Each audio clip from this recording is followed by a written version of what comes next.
কি এবার পাহাড়, সমুদ্র না জঙ্গল? ঘোরার মজা দ্বিগুণ হবে যদি থাকে মুখরোচক, আপনাদের সব সময় সফরসঙ্গী। মুখরোচক আপনাদের ভালোবাসায় জড়িয়ে ৭৫ বছর পেরিয়ে কাছের মানুষগুলোর কাছে যখন আঘাত পায় মানুষ, সব কিছু ভালো খারাপ মিলিয়ে মানুষ অনেক চেঞ্জ হতে থাকে। বাড়ির এনভায়রনমেন্টটা একটু যেহেতু আমার হাজব্যান্ডের ঝগড়া হতো, তো একটু ডিস্টার্ব ছিল, কিন্তু তার মধ্যেও আমি যতটা পেরেছি ওদের সুস্থ পরিবেশ দেওয়ার চেষ্টা করেছি। কলকাতা সবসময় আমার কাছে প্রিয়, কলকাতার লোকজনও খুব প্রিয়। তবে ওখানে যারা ওখানে আমাদের এখানকার অনেক আর্টিস্ট ওখানে কাজ করে, তারা জানে ওখানে প্রফেশনালিজম অনেক বেশি। পার্সোনাল ইকুয়েশনসগুলো অত কাজ করে না যতটা আমার মনে হয় যতটা এখানে করে। যে আমার একটা লবি আছে, আমি সেই লবির আর্টিস্টগুলোকেই কাস্ট করব, আমি সেই লবির বাইরে বেরোবো না, কমফর্ট জোন আমার অতটাই আছে। তো সেটা আমার মনে হয় ওখানে অত বেশি নেই। वक्त से पहले और ज़रूरत से ज़्यादा कभी किसी को कुछ नहीं मिलता। কম্পেয়ার করো না যে ও তো আমার থেকে কম ট্যালেন্টেড, ও কী করে সুযোগ পেলো, আমি কেন পাইনি, বা অমুক। আমার মনে হিংসে কোনো দিন কাজ করতো না, কিন্তু মাঝে মাঝে কম্প্যারিজনগুলো আসতো যে সে তো অনেক ভালো ভালো কাজ করছে, আমি তো ওই কাজ করতে পারতাম, আমি কেন করছি না। কিন্তু অ্যাকসেপ্টেন্স, সবার পরিস্থিতি আলাদা, সবার সিচুয়েশন আলাদা। সেই অ্যাকসেপ্টেন্স যেদিন তোমার মনে এসে যাবে আর কম্প্যারিজন যেদিন থাকবে না, তোমার more than half of the problems are solved. কোথাও না কোথাও লুকিয়ে আছে এখনও, পুরোপুরি তো চলে যায়নি, কিন্তু সেই নন্দিনীটি পুরোপুরি থাকলে হয়তো এক্সিস্ট করতে পারতো না। সেজন্য তার উপরে অনেক পরত পড়েছে, স্ট্রেংথ, অবিশ্বাস, কিছুটা ক্যালকুলেশন, সেই পরতগুলো পড়েছে। ওই নন্দিনীটা পুরোপুরি হারিয়ে যেতে পারে না। আজকে যার কাছে এসেছি তার কাছে আসার কথা ছিল ১টায়, আমি ঢুকেছি ১:৩০ এবং তারপরে এখন প্রায় ৫টা বাজতে চললো। প্রচুর আড্ডা হয়েছে, প্রচুর গল্প হয়েছে, কিন্তু তার মধ্যিখানে বুঝতে পেরেছি যে এই মানুষটা যেরকম বাইরে থেকে দেখতে লাগে সেরকম একদমই নয়। উল্টে যে মানুষটাকে আমরা ভেতরের খোঁজটা পাই না বা পাইনি কোনো দিন, তার খোঁজ হয়তো খুব কমজন করেছে, আর তারই খোঁজে আজকে এসেছি। নন্দিনী, তোমার কাছে আসা মানে ওই নিজের ঘরের কাছে আসার মতন, বা এমন একটা জায়গায় আসার মতন হয় যেখানে সব কিছু উগড়ে দেওয়া যায় অনেক কথায়। দিদি, প্রথম যে প্রশ্নটা করব, যেহেতু তোমার একদম ছোট বয়সের বা একদম ইয়াং স্টেজের ছবিগুলো আমরা দেখেছি, সেই নন্দিনীটি কোথায় গেল? কোথাও না কোথাও লুকিয়ে আছে এখনও, পুরোপুরি তো চলে যায়নি, কিন্তু সেই নন্দিনীটি পুরোপুরি থাকলে হয়তো এক্সিস্ট করতে পারতো না। সেজন্য তার উপরে অনেক পরত পড়েছে, স্ট্রেংথ, অবিশ্বাস, কিছুটা ক্যালকুলেশন, সেই পরতগুলো পড়েছে। ওই নন্দিনীটা পুরোপুরি হারিয়ে যেতে পারে না। এই নন্দিনীটা যেটুকুনি হারিয়েছে, সেটা হারিয়ে যাওয়ার কারণ কি? কাজের জগৎ। আমরা সাধারণভাবে বলে থাকি যে কাজের জায়গাটা আমাদের এমনভাবে শিক্ষা দেয়, এমনভাবে তৈরি করে কাজের জায়গাটা অ্যাটলিস্ট, যে সেটা মানুষকে কখনো ম্যানিপুলেটর করে তোলে, কখনো সে ওই যেটা বলে থাকি যে পলিটিক্স করে, সেরকম করে তোলে। কিন্তু সেটাই কি শুধু, নাকি ব্যক্তিগত জীবনটাও ছিল? সব কিছু মিলিয়ে ব্যক্তিগত জীবন, কাজের জায়গা, জেনারেল লাইফে হাঁটাচলা করা, সব কিছু মানুষকে শিখিয়ে দেয়। সবার সঙ্গে ডিলিংস, খুব কাছের মানুষগুলোর সঙ্গে যখন কাছের মানুষগুলোর কাছে যখন আঘাত পায় মানুষ, সব কিছু ভালো খারাপ মিলিয়ে মানুষ অনেক চেঞ্জ হতে থাকে। নন্দিনী চ্যাটার্জি এখন কাঁদে না কান্নাটই চোখের একটা জায়গা অবধি, সেটা স্তর অবধি এসে ভেতরে চলে যায়? আমার মনে হয় স্তর অবধি এসে ভেতরে চলে যায়। আগের মতন যেহেতু মনটা অতটা ভালনারেবল না, সেজন্য কান্নাটাও এখন অনেকটা কন্ট্রোল করা যায়। তো এই যে এখন মনটা ভালনারেবল নয়, কিন্তু মনটা যখন ভালনারেবল সব থেকে ছিল, সেই সময়টা যদি একটু বলো, কীরকম ছিল, কী ছিল?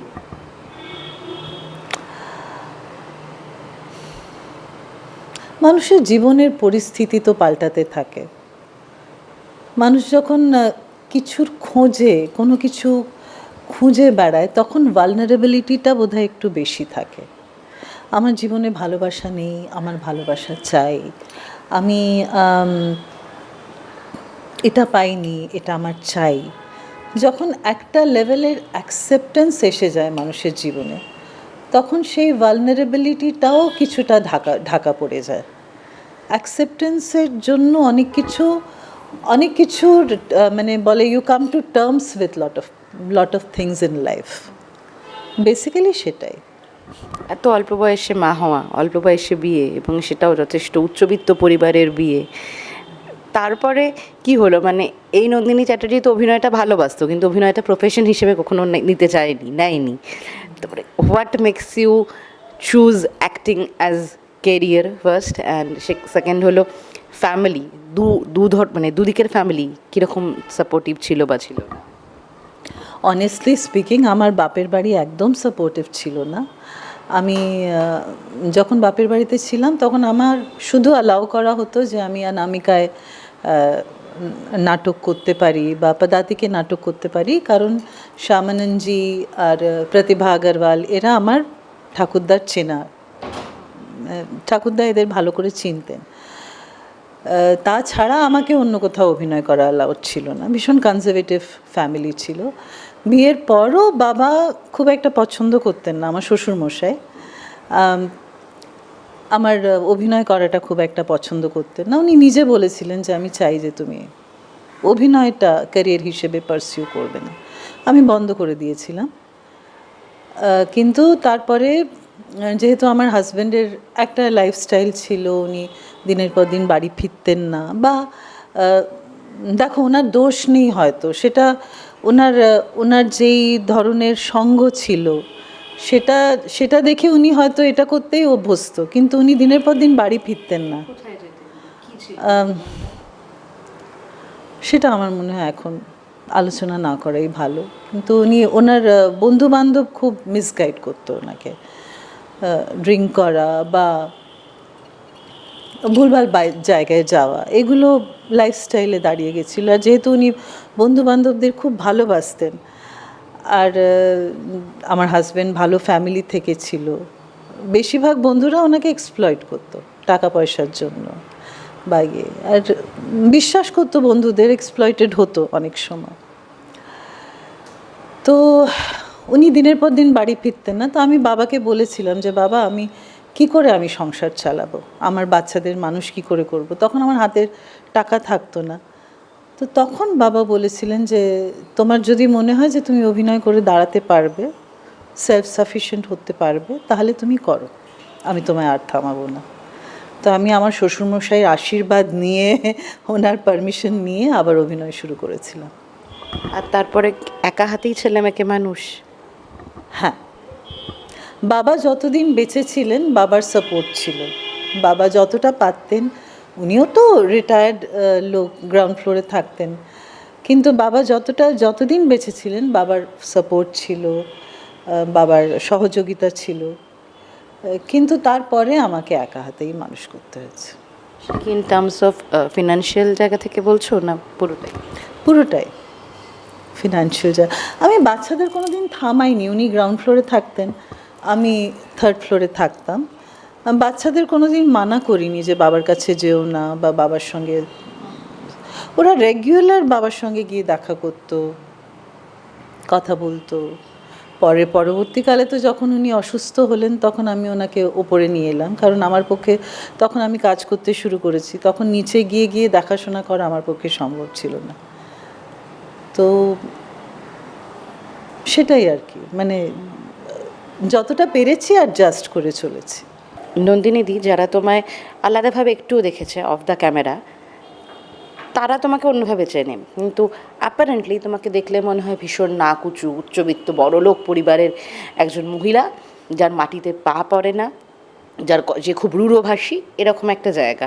সেটার একটা বড় কারণ হতে পারে তোমার অভিনীত চরিত্রগুলো, কিন্তু সেটা কি কোথাও তোমাকে স্টিরিওটাইপ করে দেয়নি? সেরকম মনে হয় না আমাকে দেখলে, অনেস্টলি বলতো।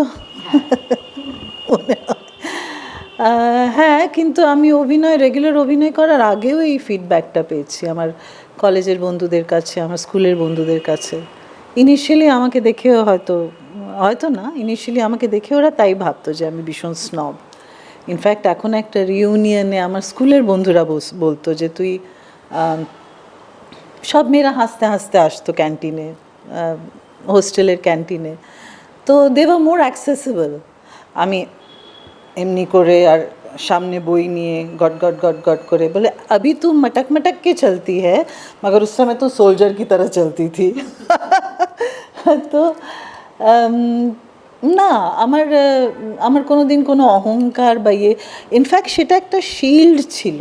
আমার দাঁতগুলো এবড়ো খেবড়ো ছিল, আমি ভয়ে স্মাইল করতাম না, কারণ আমার এবড়ো খেবড়ো দাঁত দেখে যদি কেউ কমেন্ট করে বা আমি যদি কারোর দিকে স্মাইল করে এগিয়ে যাই কথা বলতে, যদি আমাকে রিজেক্ট করে, যদি আমাকে অ্যাকসেপ্ট না করে বন্ধু হিসেবে, আর সবার থেকে লম্বা আমার স্কার্ট থাকতো, তো মানে আমার বাড়ির ওরকম একটা কন্ডিশনিং ছিল যে you have to be reserved, you have to be, তো ওই কন্ডিশনিংগুলো, আর যেহেতু পিসিরা বলতো বাকি সব তো ইনসান কে বাচ্চে ये पता नहीं कहाँ से चली आई है, इसके दांत देखो, इसकी शक्ल देखो, তো ওই ফিয়ার অফ রিজেকশনটা আমার পার্সোনালিটিতে ভীষণ স্ট্রং ছিল, যার জন্য এই ফিয়ার অফ রিজেকশনের জন্য আমি ওপেন আপ করতে পারতাম না।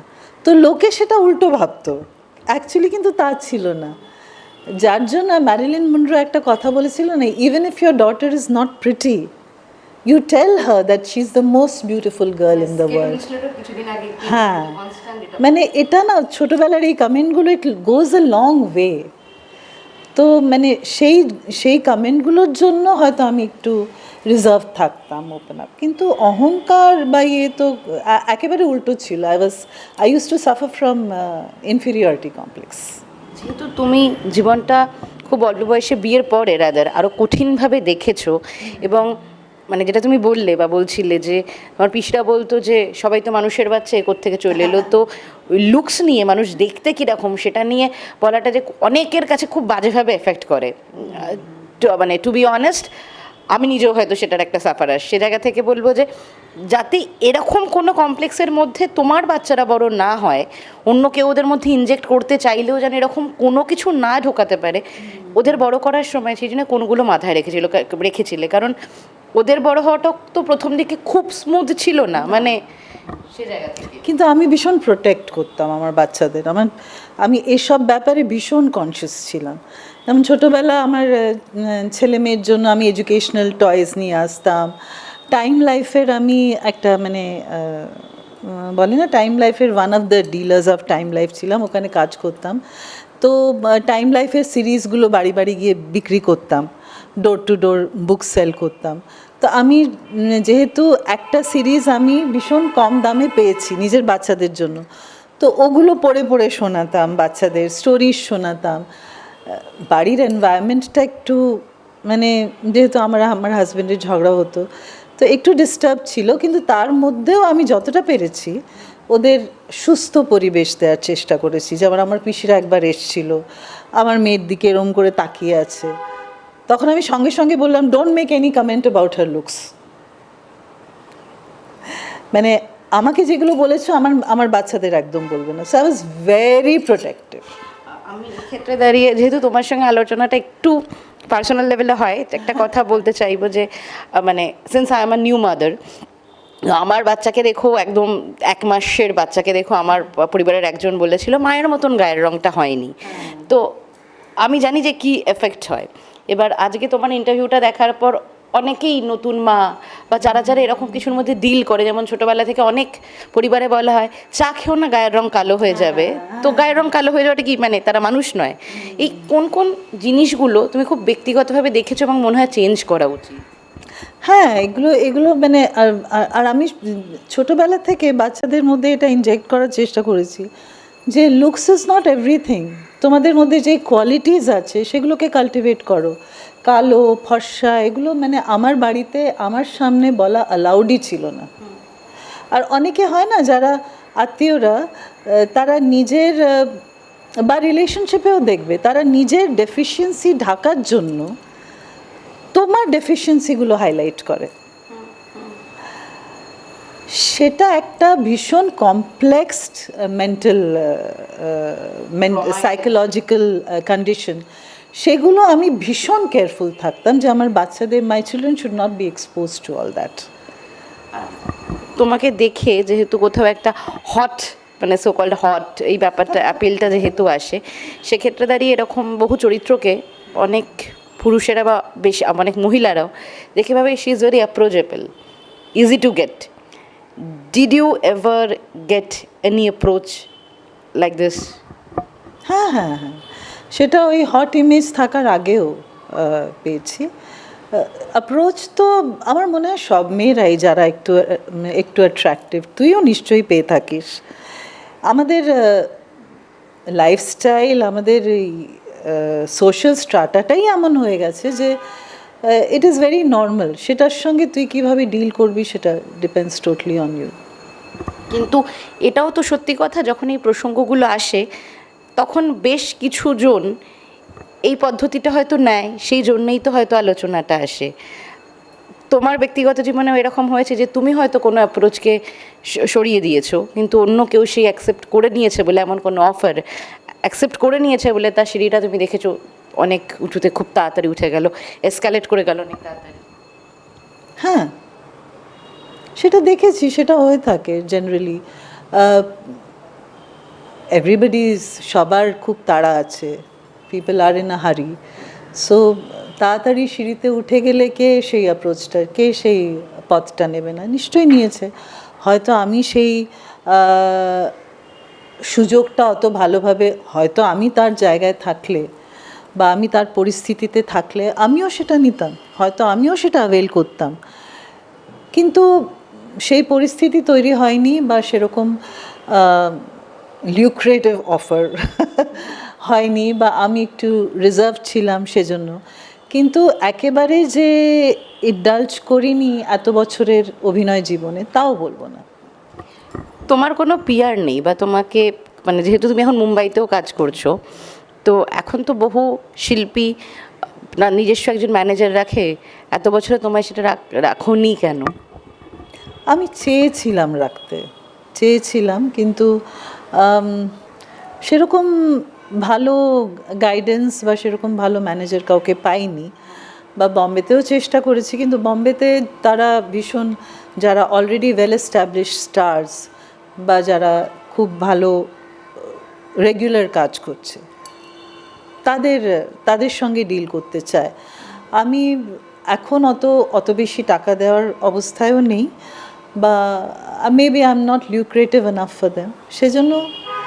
আর আমাকে অনেক সাজেস্ট করলো, কেউ সাজেস্ট করলো যে এখন তোমাকে নিজেকেই চেষ্টা করতে হবে। কিন্তু আমি কলকাতায় এখন চাই যে কেউ একটু আমার হয়ে মার্কেটিং করুক, কারণ কলকাতায়ও কাজ করতে চাই, মুম্বাইতেও কাজ করতে চাই। মুম্বাইতে কাজ করতে তাহলে এত দেরি হলো কেন? এই যে সময়টা গেল, এটা মেবি তুমি কখনোই নিজের ব্যাপারে এতখানি মানে প্রচারটাই করোইনি, এতটা ছেড়ে দাও করোইনি বলে আমরা অনেকে জানতামই না যে তুমি মুম্বাইতে চলে গেছো, তোমার একটা কাজ শুরু হয়েছে। আমরা জানি তুমি অভিনয় থেকে একটা গ্যাপ নিয়েছো, কেন মানে এই আড়ালে রাখাটা কেন?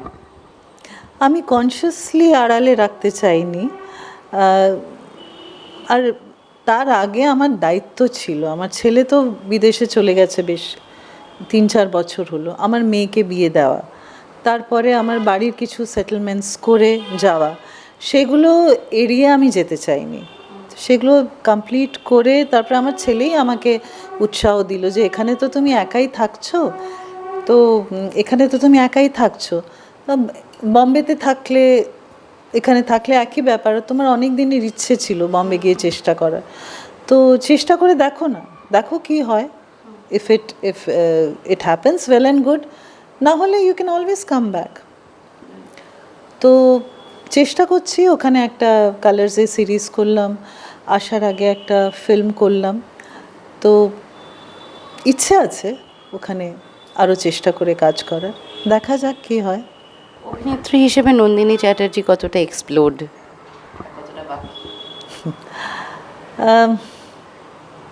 এক্সপ্লোর্ড ফিল করছিলাম না বলেই তো ওখানে গেলাম। তবে একটা কথা বলবো, মৈনাক একটা ভালো চরিত্র করার সুযোগ দিল আমাকে, এই made in Kolkata. I am really thankful to Mainak. ওই ধরনের চরিত্র আমি আগে কোনো দিন আমার অভিনয় জীবনে করিনি। তো আমার খুব ভালো লাগলো, যদিও একটু বোল্ড ক্যারেক্টার, একটু মানে it is too much for me, মানে টু বোল্ড, কিন্তু এত জাস্টিফাইড যে আমার কাজটা করে খুব ভালো লাগলো। তো সেখান থেকে যদি জিজ্ঞেস করি যে এই যে একজন এতদিন পরে একজন পরিচালকের তুমি নাম বলছো যে আমার কাজটা করে খুব ভালো লাগলো, শুরুটাতে কি ছিল? শুরুর ক্ষেত্রেটায় তোমার ইমেজটা কি ছিল? মাতাল রাজা, সেটা একটা আমি জানি। সে তো স্কুলে ক্লাস 9-এ একটা নাটক করেছিলাম, মাতাল রাজার অভিনয় করেছিলাম। কেউ এক্সপেক্ট করেনি, কারণ আমাকে দেখে মনে হতো ভীষণ শায়, ভীষণ রিজার্ভড মেয়ে। সে হঠাৎ মাতাল রাজার অভিনয়টা তখন লোকের পছন্দ হয়েছিল, তো সেটাই আমার ইনসেন্টিভ ছিল।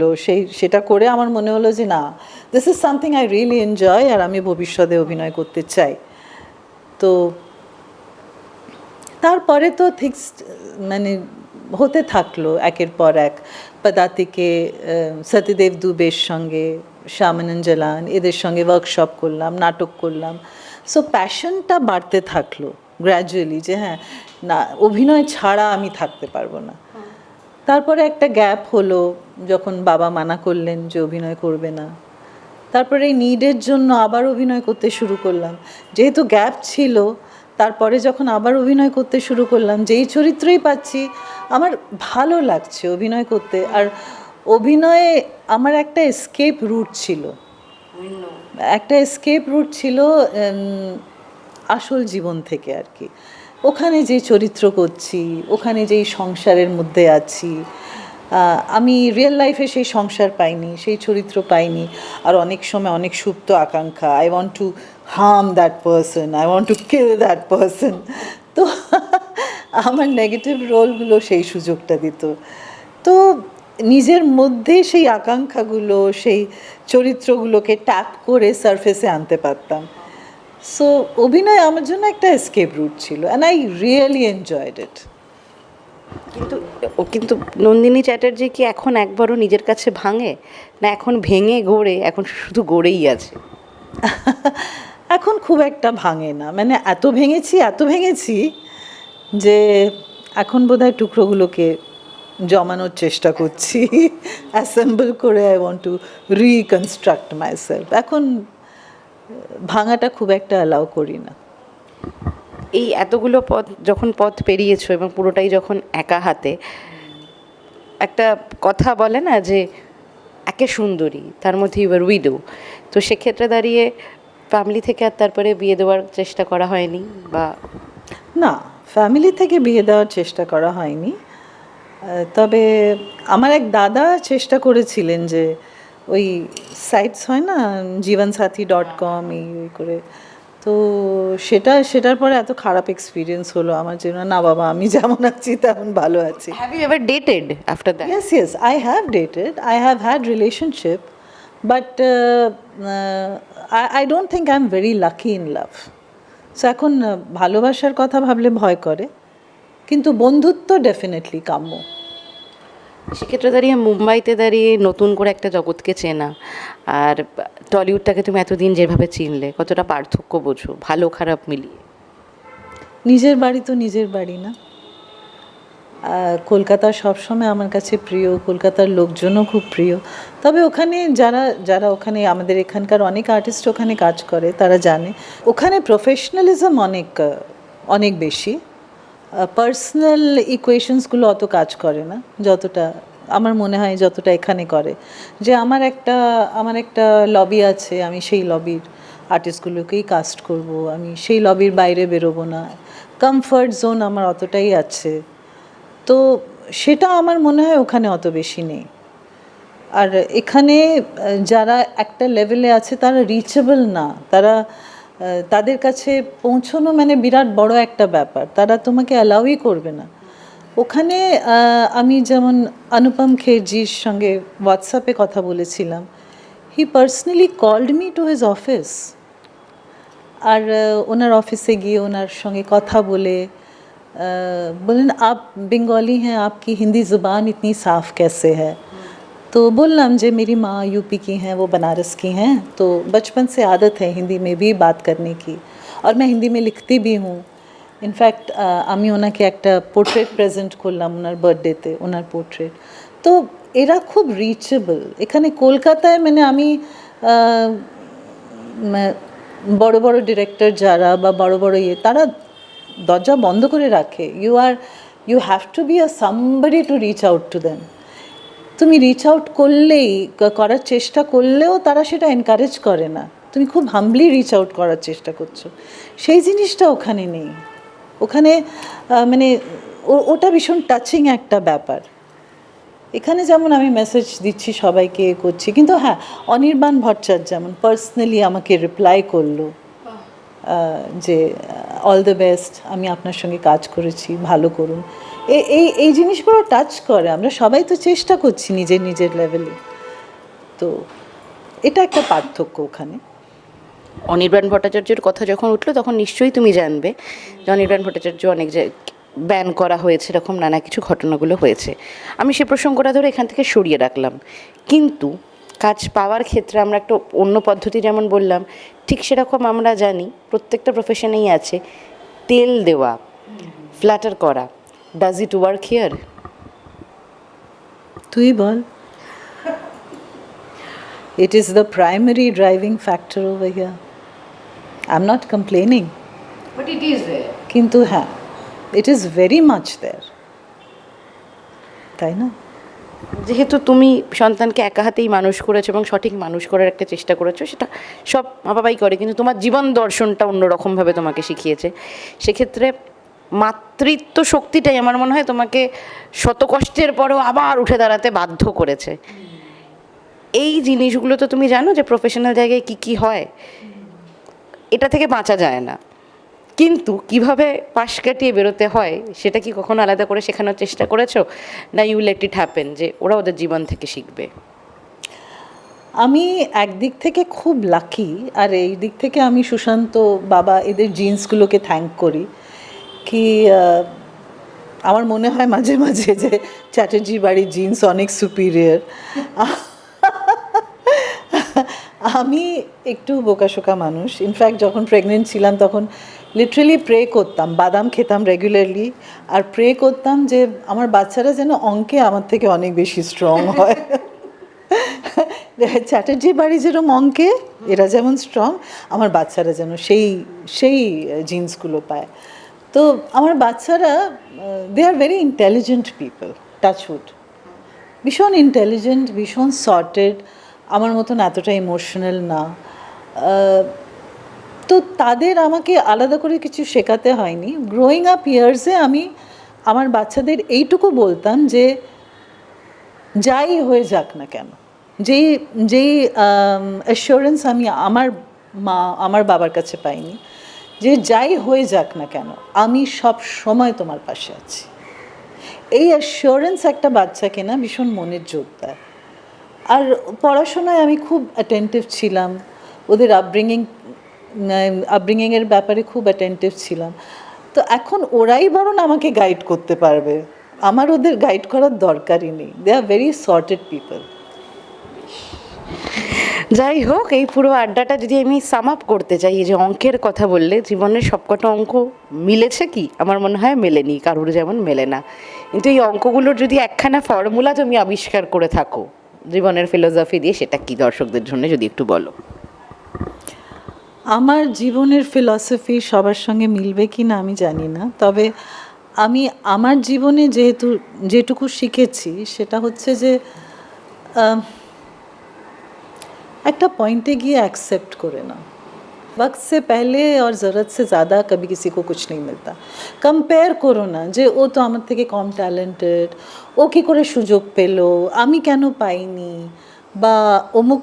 আমার মনে হিংসে কোনো দিন কাজ করতো না, কিন্তু মাঝে মাঝে কম্প্যারিজনগুলো আসতো যে সে তো অনেক ভালো ভালো কাজ করছে, আমি তো ওই কাজ করতে পারতাম, আমি কেন করছি না। কিন্তু অ্যাকসেপ্টেন্স, সবার পরিস্থিতি আলাদা, সবার সিচুয়েশন আলাদা। সেই অ্যাকসেপ্টেন্স যেদিন তোমার মনে এসে যাবে আর কম্প্যারিজন যেদিন থাকবে না, তোমার more than half of the problems are solved. Plus আমার যেটা খুব মনের জোর, আমার স্পিরিচুয়ালিটি, মানে ঈশ্বরের ওপরে আমার চোখ বন্ধ করে বিশ্বাস। আগে মানুষকে ধরার চেষ্টা করতাম, একে ধরলে এই কাজ হবে, একে ধরলে, আমি খুব ডেসপারেট ছিলাম না কোনো দিন, কিন্তু হয়তো ওকে বললে এই কাজটা হবে, হয়তো ওকে বললে এই কাজটা হবে, কিন্তু এখন সারেন্ডার করতে হলে না ওপরওয়ালার কাছে সারেন্ডার করো। বেশ, এবং শেষ যে কথাটা বলতেই হবে আপনাদের সঙ্গে, যে এই পুরো বলে না যে অন্যের ঘাড়ে বন্দুক রাখা, এটা নন্দিনী চ্যাটার্জি যেটা করলেন সেটা হলো নিজের ঘাড়ে বন্দুক রেখে আমায় বললেন যাবতীয় তত্ত্বগুলো। কারণ এর আগে অফ দ্য ক্যামেরা অনেকগুলো জিনিস নিয়ে আলোচনা হয়েছে, তাই সেই আলোচনাটা বরং পরে একদিন অন্যভাবে বলা যাবে, কিন্তু আজকের মতন এই আর যে এ পর্যন্তই, এবং বাকি কথা জানতে হলে চোখ রাখতে হবে কোথায়? টলি টাইম। ভালো থাকবেন সকলে।